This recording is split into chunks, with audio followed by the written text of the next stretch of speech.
morning, dear hearts. We are on lesson 343. Please subscribe. We are in our 13th relevant special thought. What is a miracle? And I'm going to read the fourth paragraph of that, and then we'll go into today's lesson and a few other places as well, because it all weaves together in our spiritual tapestry, which I have not yet mentioned for days, I guess. Feels that way anyway. The miracle is taken first on faith. Now remember, the miracle is a correction, and that forgiveness is the home of miracles, and miracles contain the gift of grace because it's given and received as one.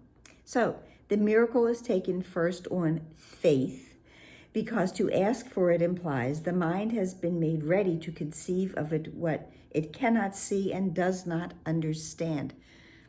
In my book, I have a Janitism that faith is not knowing. We don't know, but we have faith. And because faith is not knowing, but it is believing. It's having a belief in what we do not know, what we cannot see and do not understand. And yet we have faith in it. We have faith on the miracles occurring and showing up for us. Yet faith will bring its witnesses to show that what it rested on is really there. We will receive the information we need, the evidence that we need to believe in the miracle, to have faith in what it was we chose to believe in. I've shared an example, a personal example in my life of how the Course helped me to build faith. And it was when I was a single mother, and I was very concerned with whether or not there would be enough money by the end of the month to take care of all of the bills and the necessities. And so I would play with the numbers in my checkbook. Week after week, I pay this much for this, I have to pay all of that, and go through all of the numbers and guess, and there was always enough money. There wasn't necessarily a lot of extra money, but there was enough money to pay and take care of everything that needed to be paid and taken care of. So after the repetition of that exercise, I'll call it, week after week after week, after several months, I developed the faith that there will always be enough. There will always be enough. And I didn't have to do that exercise in accounting anymore, because I had built faith that we were taken care of and there would always be exactly what was required. So faith will bring its witnesses to show that what it rested on is really there. And that's what happened with me and my finances. And thus, the miracle will justify your faith in it and show it rested on a world more real than what you saw before, a world redeemed from what you thought was there. And that's exactly what happened in my life. So, and this is a practical course. So whenever I have a practical example, I want to use it, because that is, I believe, what's really, really helpful for everyone to see the practicality, how this is applied. And when we say that we are always taken care of, we will want for nothing, it actually turns out to be real. And that's what we need. We need the faith to believe in this. When we ask for assistance to forgive or to have faith, we're inviting a miracle that we might not yet believe is there. And in the miracles of our asking imply that we indeed are willing. And the Course speaks to us of, becoming miracle-minded, which is, and when we are miracle-minded, we will be faithful. So today's lesson is, I am not asked to make a sacrifice to find the mercy and the peace of God. These are things that are given to us, and I need not make any sacrifice. I'm going to go to lesson 187 for the time being, for the moment, which is, I bless the world because I bless myself. And in paragraph 6, I'm going to read paragraph 6, it says, never forget you give but to yourself. Who understands what giving means must laugh at the idea of sacrifice, nor can he fail to recognize the many forms which sacrifice may take. He laughs as well at pain and loss, at sickness and at grief, at poverty, starvation, and at death.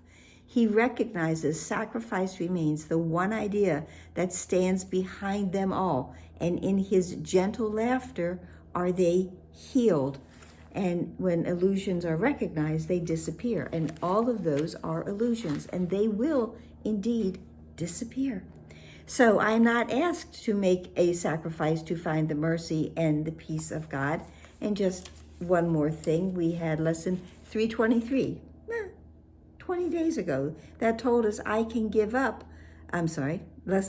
gladly make the sacrifice of fear. I will give up fear. There's nothing in fear that I want.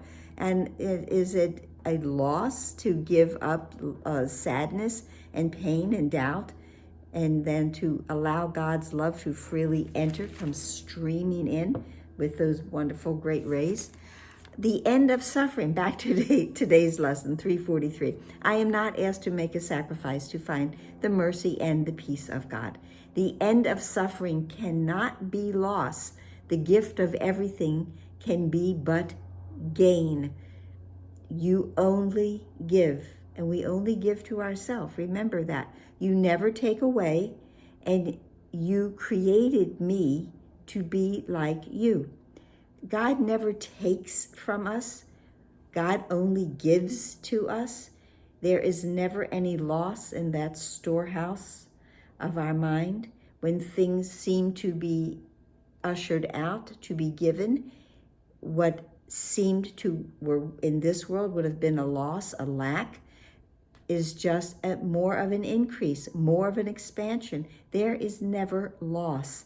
There will always be, as with my checkbook, there will always be enough and even more than. And you created me to be like you. I am as God created me. So no sacrifice becomes so like you. So sacrifice becomes impossible for me as well as you. I too must give. And so all things are given unto me forever and forever. As I was created, I remain. The thought doesn't leave its source. As I was created by the mind of God, I remain within the mind of God. Your son, your child, can make no sacrifice, for he must be complete, having the function of completing you. God himself is incomplete without us. I am complete because I am your son. I cannot lose, for I can only give, and everything is mine eternally. I lose nothing. There is nothing ever for me to lose. Sacrifice is seen as giving up something that is of value. Well, if I am giving up pain and loss and anger and hurt or sickness and death, that isn't anything I want. So there is no sacrifice that needs to be made, and I will receive and have and discover the mercy of my Father and the peace of God, which is everything I want. So the second part of today's lesson is the more text-like, and it says, the mercy and the peace of God are free. Mercy, God's peace, they're free. Salvation has no cost. Freedom has no cost for us. It is a gift that must be freely given and received, and it is this that we would learn today. We will learn today all of the treasures that our Father offers us, and the weight of this world will be lifted off of us forever. And what we will find is indeed the peace of God. And we will finally begin to know who we are.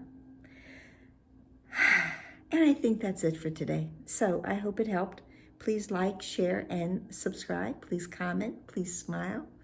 Please be here tomorrow as we continue this beautiful section of What is a Miracle? And I will read all of What is a Miracle, including the beautiful 5th paragraph. Namaste.